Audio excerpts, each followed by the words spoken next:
Atiku has started another political firestorm, and somehow Tinubu and APC has found a way to drag Peter Obi into that storm. All of this is because of 2027 and because of your vote, and the vote of Nigerians. Fuel subsidy is back on the front burner.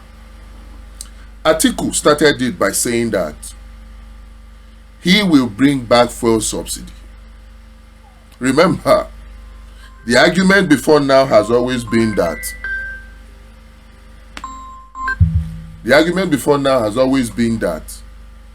all of the three leading candidates all said they will remove fuel subsidy. That was in 2023. Now, has the position changed? Because Atiku is saying he will bring back fuel subsidy. By the way, not only Atiku, Omoyele Sowore and his AAC have always insisted that they will bring back fuel subsidy. What does that even mean? But that's on the one hand.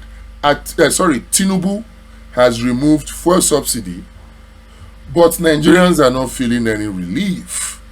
Has it made life easy for you or more difficult? That's a question that Nigerians must answer as we lead or go on to the 2027 elections.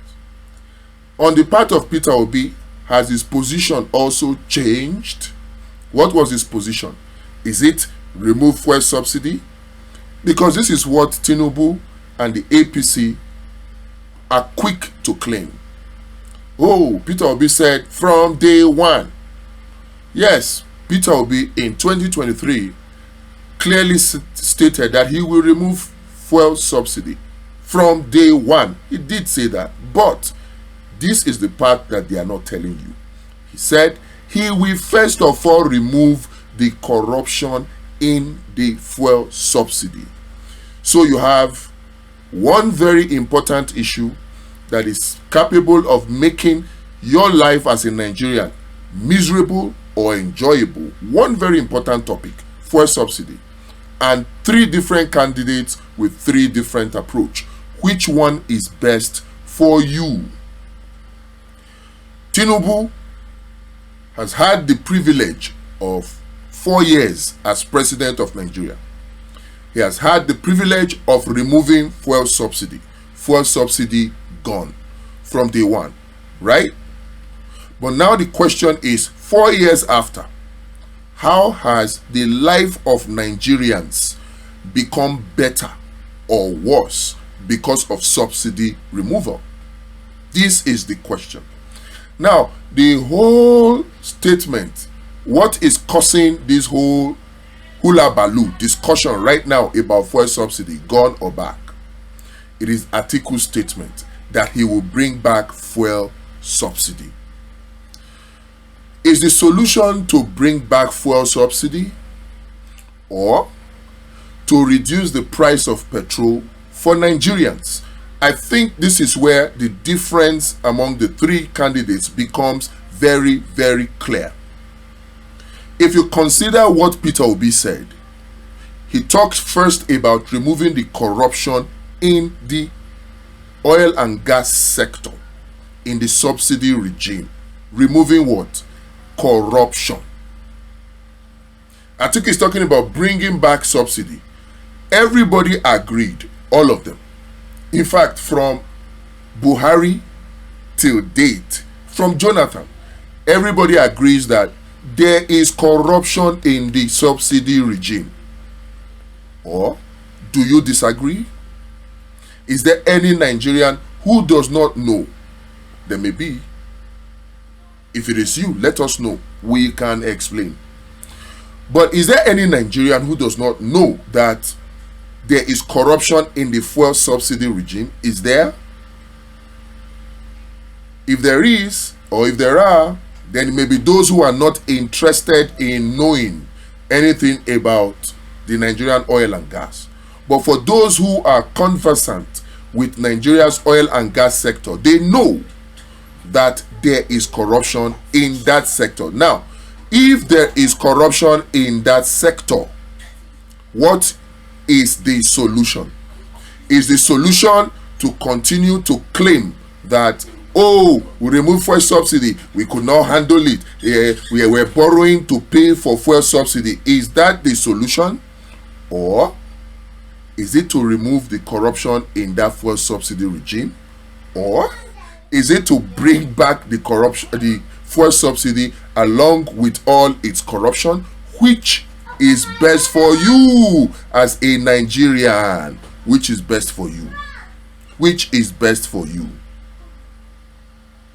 This is what we are considering. To understand the best solution, we need to understand some things about Nigeria's oil and gas. Number one, how many million liters of petrol do we need every day to service all Nigerians? How many million liters?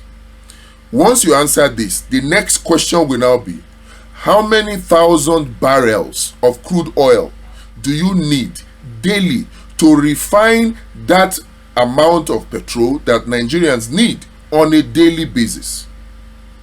That will be the next question. Then you will now go, after you answer that, to the third question, which is, how many million barrels of crude oil does Nigeria produce on a daily basis? Once you answer these three questions, it becomes very, very clear the corruption that is in the oil and gas sector, and who or which of the candidates is better suited to solve that problem, so much so that the price of petrol can come down to as little as 300 naira per liter, even with the current inflation figures. Now, how many million liters of petrol do Nigerians need on a daily basis? The figures are put at somewhere between 35, 40, 50 million liters per day. Sometimes they even say 60 million. But average 35 to 40 million liters per day. Now, if that is the figure, if we all agree on that, if you disagree, let us know your figure, because this is a conversation, right? Let us know your figures. But if we agree that it is 40 million liters or even 50 million liters, then the next question will be, how many thousand barrels of crude oil do you need to refine 50 million liters of petrol every day? The answer to that is simple. Between 400 and 500,000 barrels per day. 400 and 500,000 barrels of crude oil per day is what we need as Nigeria to refine the 50 million liters of petrol that we need on a daily basis. Now, if it is 500,000 barrels per day, I think it's closer to 450,000 barrels per day. But let's, even for the sake of argument, say it is 500,000 barrels per day. How many million liters or thousand barrels of crude oil does Nigeria produce every day? Right now, it's about 1.8 million. Some reports put it at 2 million barrels per day. Now, if Nigeria produces 2 million barrels of crude oil, or let's even be conservative, 1.8 million barrels of crude oil per day, how hard is it to take away 500,000 barrels of crude oil? Just take it out, because the crude oil, now we get them. Take away that 500,000 barrels of crude oil from the 2 million that we produce every day. What are we left with? 1.5 million barrels of crude oil. Now, you might say that 500,000 barrels of crude oil that I'm saying we can remove, what about the cost? Because it does not belong to Nigeria alone. There's production sharing contract, there is JV JV joint venture arrangement between NNPC on behalf of Nigeria and the oil companies, whether the international oil companies or local oil companies, right? Now, if you have a production sharing contract of 60-40 or 55-45. That means that the cost, in fact, in production sharing contract, I hope this is not getting too technical.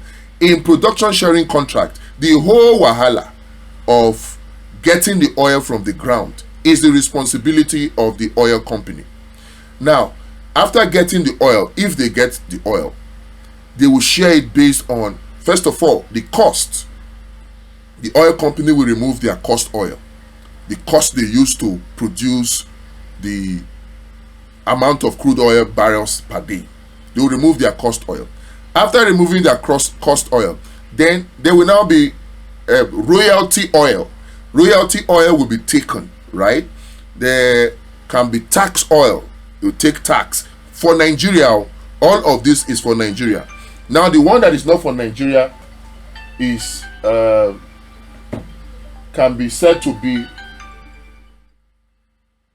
the one that is not for Nigeria can be said to be the one that is for the oil companies. But here is the beautiful thing. Even if you take a ratio 70-30, 60-40, then you can still have, out of 2 million barrels per day, you can give Nigeria a sizable quantity of crude oil, from which Nigeria can take out 450,000 barrels of crude oil on a daily basis. 1 minute. On a daily basis. And you will still have profit from the rest. Now, some people can argue and say, what about OPEC quota? You cannot exceed OPEC quota and all that. All of those are decisions that can be made either based on patriotism for Nigeria or against it. Because Angola here, when they needed to develop their country, they pulled out of OPEC so that no country or no organization can limit how much crude oil you bring out of your ground for your country's sake. That can be done. That's a different decision. But for the sake of this analysis now, let's even leave it at, OPEC pegged it at 2 million barrels per day, right? Now, we take away our 400 to 500,000 barrels. You still have a sizable amount of crude oil to share with the IOCs or the local oil companies on your sharing formula, whatever it is. You still have.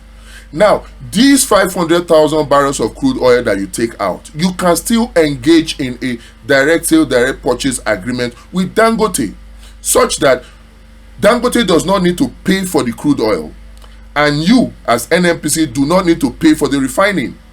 What will be Dangote's profit? Dangote's profit will be all the other byproducts that Nigerians do not need on a daily basis. The fertilizers, the ethanol, the ammonia, blah, blah, blah, that it needs, that it can use, the plastic and all that, can be Dangote's profit.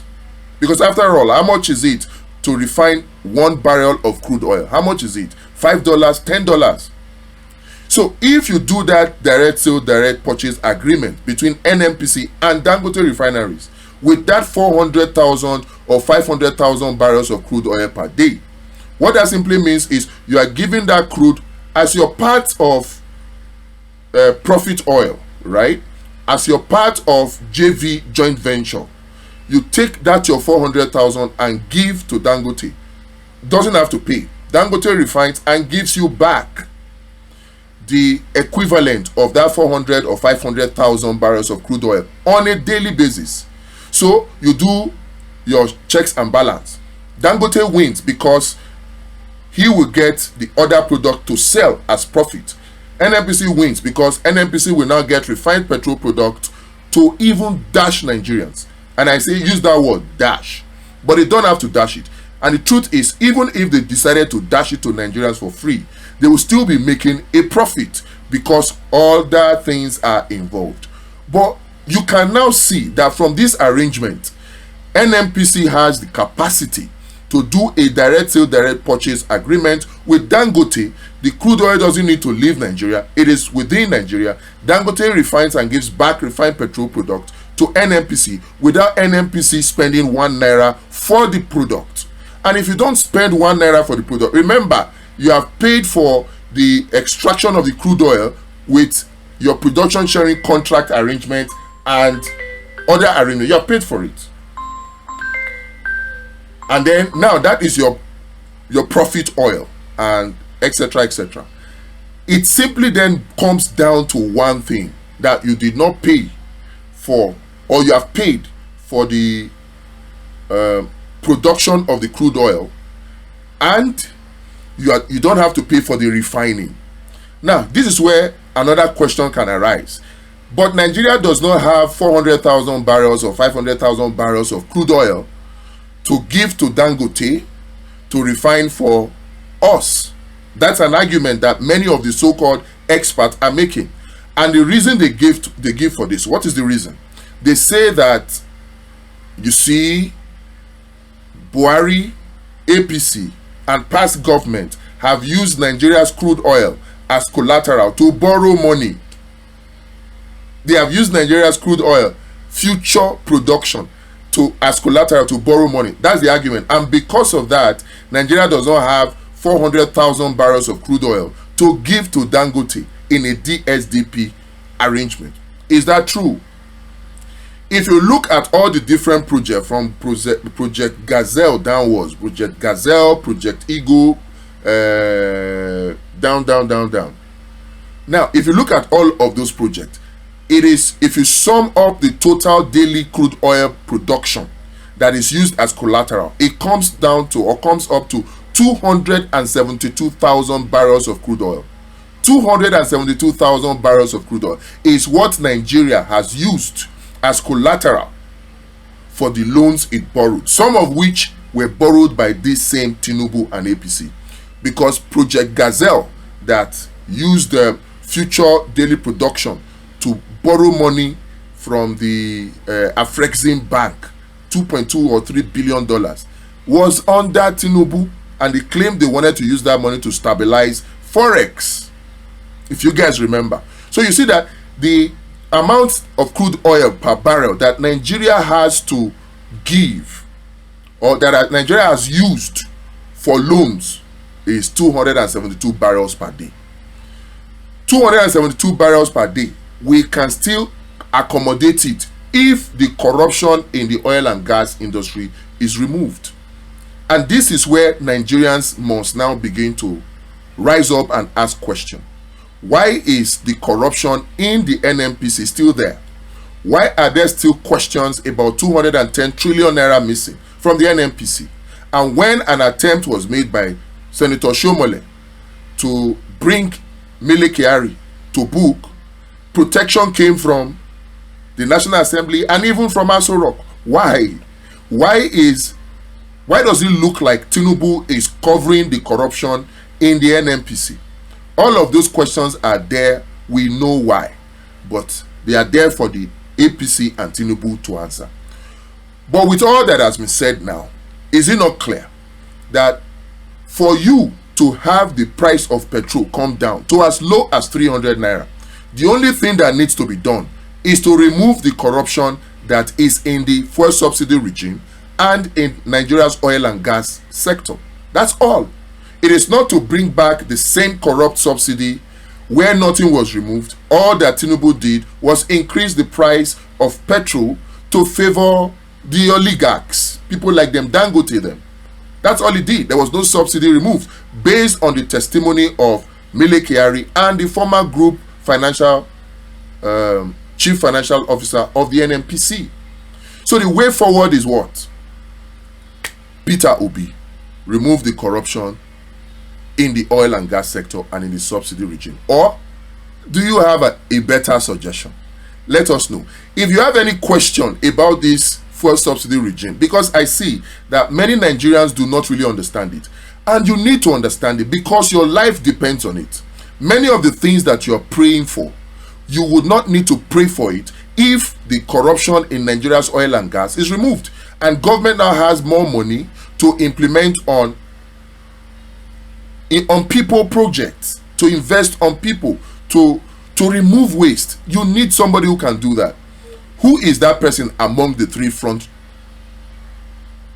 the leading candidates? If you ask me, now Peter Obi. Get your PVC and get ready for action in the 2027 election. Time not day again, no. Time not day.